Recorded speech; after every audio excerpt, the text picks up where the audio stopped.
तनानि यथा विहाय। ये तन, ये तो एक कपड़े की मानंद है। आज है, कल जीवात्मा कोई और कपड़ा धारण कर लेगी, कोई और शरीर धारण कर लेगी। फिर इस तन से इतना मोह क्यों? इसके लिए इतनी साजो सामान क्यों? क्यों इतनी अटैचमेंट? स्वयं भगवान श्री कृष्ण, उन्होंने तो अपने जीवन से ही एक एग्जाम्पल सेट कर कर दिखा दिया। हम सब जानते हैं, जिंदगी भर संघर्षरत रहे और जब अंत में लीला समेटने का समय आया तब द्वारिकाधीश थे, चाहते तो स्वर्ण जड़ित शैया पर अपनी देह का त्याग कर सकते थे, चाहते तो हीरे मोतियों से जड़े हुए सिंहासन को अपना अंतिम आसन बना सकते थे, पर नहीं। उन्होंने चुनाव किसका किया? एक बीहड़ वन का चुनाव किया, एक साधारण से वृक्ष का, एक साधारण से शिकारी के साधारण से तीर को माध्यम बनाया और अपनी जीवन लीला को समेट लिया, अपने परम धाम गमन कर गए। मानो प्रभु हमें समझाना चाहते हैं कि ये तन हमें सिर्फ ऐशो आराम के लिए नहीं मिला है, ये तन हमें इसे सिर्फ सजाने संवारने के लिए नहीं मिला है, बल्कि इसका उद्देश्य कुछ और है।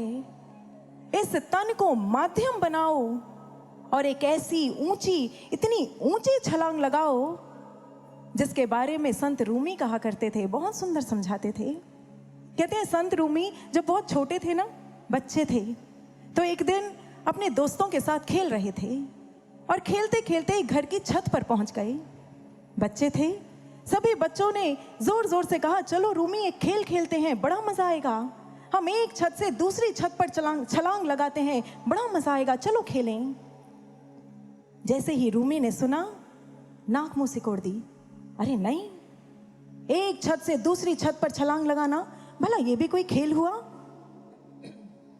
अरे हम तो ईश्वर की संतान हैं, हमें तो ऐसी ऊंची छलांग लगानी है, ऐसी ऊंची छलांग जो इस संसार से सीधा हमें ईश्वर के साम्राज्य तक पहुंचा दे, ऐसी छलांग हमें लगानी है।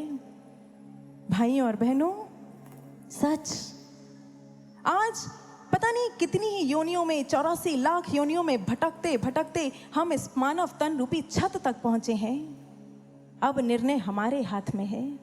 अब हमें सोचना होगा कि हम केवल इस तन को सजाने संवारने में अपना जीवन लगा देते हैं, सिर्फ और सिर्फ इसे ऐशो आराम पहुंचाने में इसे खपा देते हैं, या फिर ईश्वर से मिलन करने के लिए अपने कदमों को आगे बढ़ा देते हैं। ये हमारा निर्णय है, अब हमें सोचना होगा।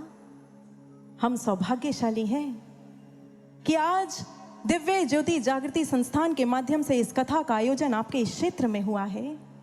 आपको कहीं बाहर नहीं जाना पड़ा, आज आपके ही क्षेत्र में आकर आपको ये संदेश मिल रहा है, ईश्वर का संदेश मिल रहा है।